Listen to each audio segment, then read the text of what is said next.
I built another SnowFlake jet model after my first one had flown away.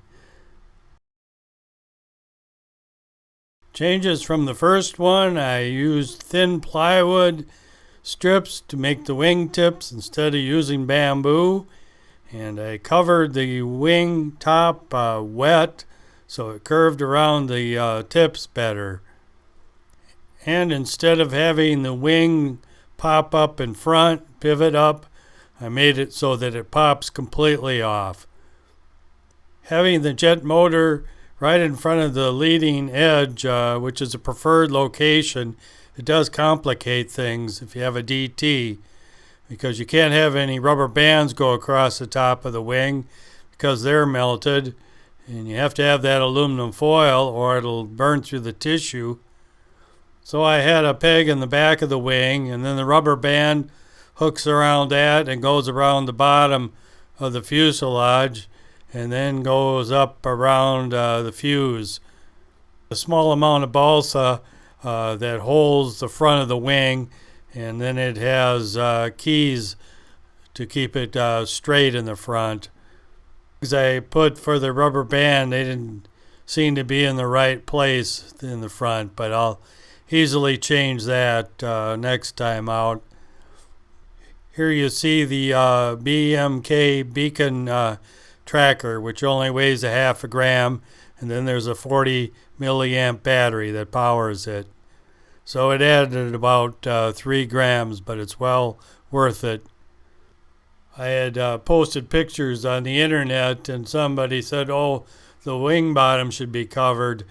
Well, I hadn't done it on the first one, and it was probably lighter for sure, but no doubt it's stiffer if you cover the bottom. So last night I covered the bottom of the wing in about 10 minutes. Didn't do the best job, but at least it's covered. I found the plane a couple of times where the wing was completely off, so I assumed that it had popped off in flight. Couldn't really see it. It was out so far when that happened, but I assume it's working well. I'm going to start with the last flight, which I think I pretty well had it in trim, and then I'll show some other flights. So one thing I did today was I always made sure I had the pointed end of the fuse going into the motor. The owner of TSP, I would say his name, but I probably wouldn't pronounce it right. He told me that's important, that that pointed end of fuse goes into the motor hole. And I made, I think, about 6 or 7 flights today, and every single time the motor started up, I had no duds. This last flight, I think I got the turn circle pretty well. I put in a little bit of rudder. At first I didn't have enough, and then I had a little too much, but I think now this is pretty good. I used my tracker to find it.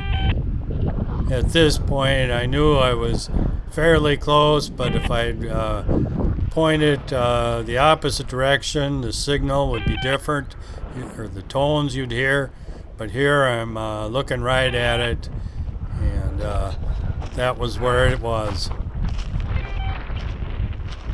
This is the very first flight. I did a couple of test glides, and I had too much left to start with.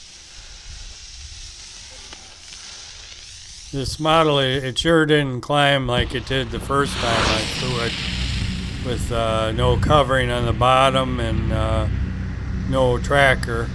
I imagine that was probably about 5 grams less, which would no doubt make a big deal on a plane this small.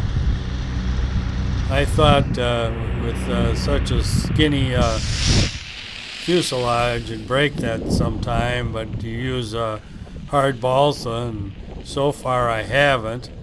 I haven't had any big crashes with it either, and I hope it stays that way. I have no doubt that if you stick this model in a thermal, that it's going to go up like really fast and really high. I'm not sure I might have had it in lift towards the end of one or two of these flights, but it was getting out there so far I really couldn't see it. I noticed it was circling and then it came down fairly fast, so I think that's probably when the DT popped. I brought along a couple of sport electric models I was going to fly, but I was having so much fun with this, I just kept flying it all morning. The wind was starting to come up.